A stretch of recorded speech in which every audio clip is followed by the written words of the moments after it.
It's summer 2010 in the American South. A teenage girl is receiving a stream of rejections from scholarships she's applied to that would make her dream universities attainable. After unsuccessfully attempting to raise her SAT scores, she's been forced to give up her hopes and has resigned herself to the local technical college. Added onto this is her new, less than wonderful job at a fast food joint. Each day, she is worn down a bit more by stress and disappointment. But this girl is also a writer, and like any creative, she seeks an outlet for her frustration. Meet Altaira, a character who did all the things this girl could not do and would not do. Altaira was dangerous, remorseless, powerful. She was basically her creator's rage demon. Today, we are going to look behind the shame curtains at this very special OC. Altaira was in the last story I ever made for my Egyptology cinematic universe. She was a captive of the Big Bad Evil Science Corporation and was a bird spirit person. She was born with wings, but they were ripped out, making her quite vengeful. And this was before that Maleficent movie, by the way, like years before. They totally stole my idea. To the main character of my story, who was a chap named Devil, it's not Devil, it's Deval, which was a bad name. But anyways, she was basically, I'm just going to call him Dev. Let's call him Dev.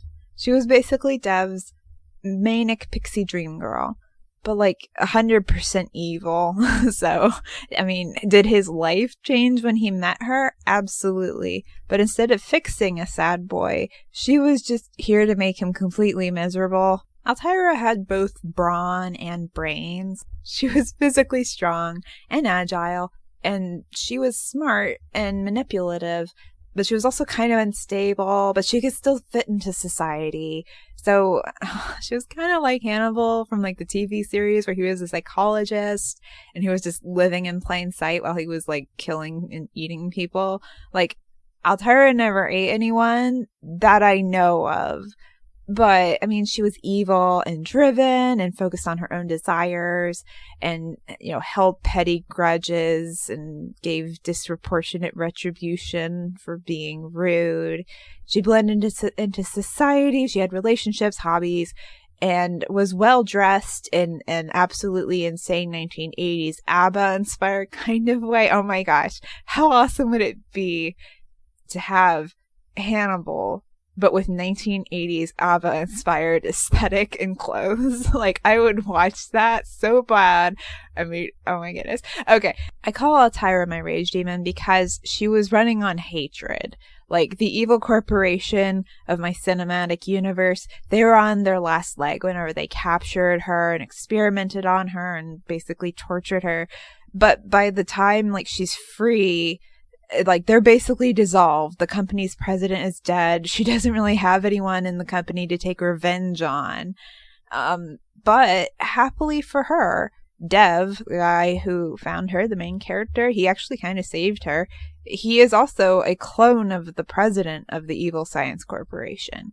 And he does have some awesome magic that is related to the to the big Egyptology cinematic universe story. Like, he can't use it well enough to get rid of her. And they do share a united goal of trying to topple a corrupt government, and they're working together. But, like, he knows he's, like, basically at her mercy until he can become strong enough to basically be rid of her. So I worked with the characters in the story and basically developed it all throughout college. So, like, yeah, 3 to 4 years straight until it just kind of, like, fizzled out. Like, the story was weak. A lot of the world building was just kind of But, like, Altaira was always there, like, in the back of my mind, like a shadow self. Like, if I went into the other world through the TV in Persona 4, I would probably meet Altaira there. She would kill me. Anyway, fast forward to 2020, and I'm working on MOONBLAST, my Pokemon fan comic. Doing some pre-writing and planning out the story. I've settled on my main characters, Atiritama and Kai Maleko, but who shall be the villain? I thought about Giovanni, Cyrus, some other canon villain characters, but like none were quite up to snuff. There was some good potential with Cyrus though. But yeah, but then my mind was like, hey, you know who is an amazing villain and who is also your character, so you can do whatever the heck you want? So now an older, more stable, but no less evil human Altaira is now in the world of Pokemon in MOONBLAST.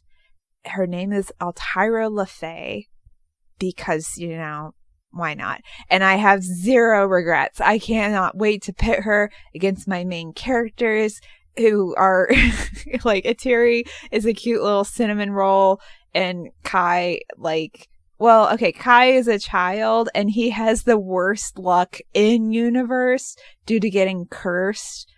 So like, him having bad luck, it makes so much sense for him to get stuck in the same story as Altaira. So, yeah. So while the rest of Altaira's original story remains behind the shame curtains, like, she's back, baby, and I am so excited.